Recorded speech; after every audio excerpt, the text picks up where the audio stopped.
Hello बच्चों, मैं दीक्षा श्रीवास्तव। आज मैं आप लोगों को क्लास 12 की एक्सरसाइज 1.2 का क्वेश्चन नंबर 3 पढ़ाऊंगी। क्वेश्चन नंबर 3 है, prove that the greatest integer function f such that R tends to R given by f x is equal to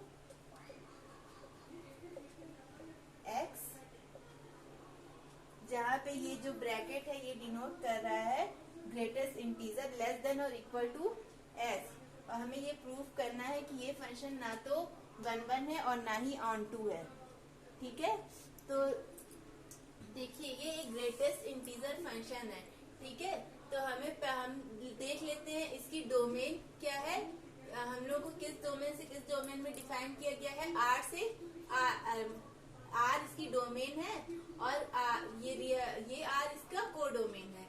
और जैसे ग्रेटेस्ट इंटीजर जो फंक्शन होता है उसका ग्राफ कैसे होता है, जैसे ये 1 2 3, यहाँ पे 1, यहाँ पे 2, यहाँ पे 3। तो ग्रेटेस्ट इंटीजर फंक्शन का कैसे ग्राफ होता है, यहाँ से 1 पे आएगा, फिर ये 2 पे ऐसे रुकेगा, फिर यहाँ से 2 पे आएगा, फिर 3 पे, यानी 1 से 2 के बीच में ये मतलब इंटीजर से एक इंटीजर से दूसरे इंटीजर के बीच में क्या रहता है, कंटिन्यूअस रहता है। फिर उसके बाद ब्रेक कर जाता है, फिर 2 पे फिर उछल के चला जाएगा इधर, फिर 2 पे फिर यहाँ पे आ जाएगा, फिर 2 से 3 के बीच में कंटिन्यूअस रहेगा, फिर 3 पे चला जाएगा, फिर ऊपर चला जाएगा, 3 पे यहाँ पे आ जाएगा, फिर यहाँ से 3 से 4 के बीच में कंटिन्यूअस रहेगा और 4 पे फिर ऊपर चला जाएगा। ठीक है, इस तरह इसका ग्राफ रहता है। तो देखो ये जो फंक्शन है हमारा, ये इंटीजर पर ब्रेक हो जा रहा है। ठीक है, तो इंटीजर पर ब्रेक हो जा रहा है मतलब इंटीजर पर ब्रेक हो रहा है और ये एक इंटीजर से दूसरे इंटीजर के बीच में कांस्टेंट है। तो जो हमारी डोमेन है ये तो पूरी रियल नंबर है। डोमेन क्या है, हमारी पूरी रियल नंबर है। अब हमारी जो रेंज होगी, जैसे इसमें हम कोई भी नंबर रखेंगे, मान लो हम इसमें 1 रखते हैं, 1 रखेंगे इस फंक्शन में, तो क्या आएगा 1।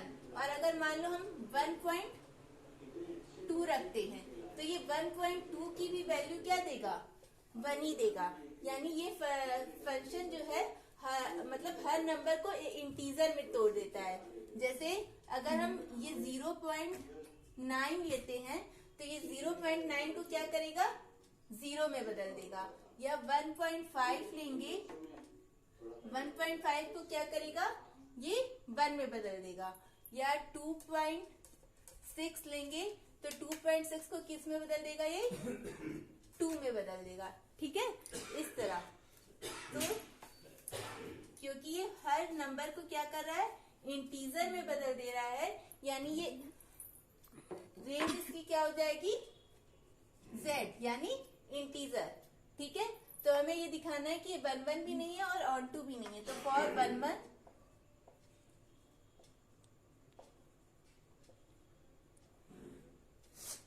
1 के लिए हमें क्या दिखाना रहता है कि अगर fx1 और fx2 इक्वल है तो हमें दिखाना रहता है x1 और x2 भी इक्वल होंगे। तो fx1 बराबर fx2। ठीक है, अब मान लो हम fx1 लेते हैं f1.2 और fx2 लेते हैं f1.4। ठीक है, तो 1.2 को भी ये 1 में बदल देगा और 1.4 को भी 1 में बदल देगा। तो ये दोनों तो इक्वल हो गए। ठीक है, ये दोनों तो इक्वल हो गए। लेकिन अगर हम लेते हैं 1.2 अगर हम लिखते हैं 1.2 इज इक्वल टू 1.4, तो क्या ये इक्वल हुए, ये नंबर इक्वल हुए, ये नंबर नहीं इक्वल हुए। यानी हमें क्या सिद्ध करना रहता है, अगर fx1 बराबर है fx2 के तो x1 भी बराबर होना चाहिए x2 के। लेकिन यहाँ पे fx1 तो बराबर है fx2 के, लेकिन x1 बराबर नहीं आ रहा है x2 के। दिस इम्प्लाइज ये हो गया नॉट 1 1। अब ऑन टू के लिए ये आप लोग वीडियो पॉज करके लिख सकते हैं। अब ऑन टू के लिए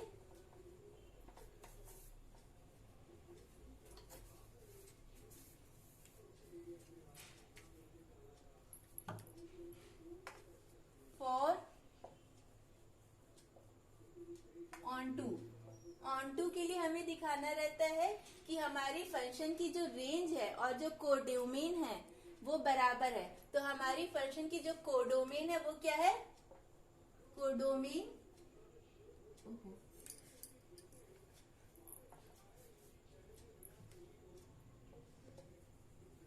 कोडोमेन क्या है हमारी, ये है रियल नंबर है और रेंज हमारी क्या आ रही है,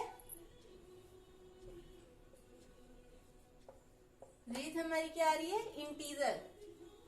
तो रियल नंबर और इंटीजर इक्वल नहीं होंगे क्योंकि रियल नंबर में तो रैशनल नंबर भी आएंगे और इरेशनल नंबर भी आएंगे, लेकिन इंटीजर में सिर्फ इंटीजर आएंगे, यानी कोडोमेन हमारी रेंज के इक्वल नहीं आ रही है।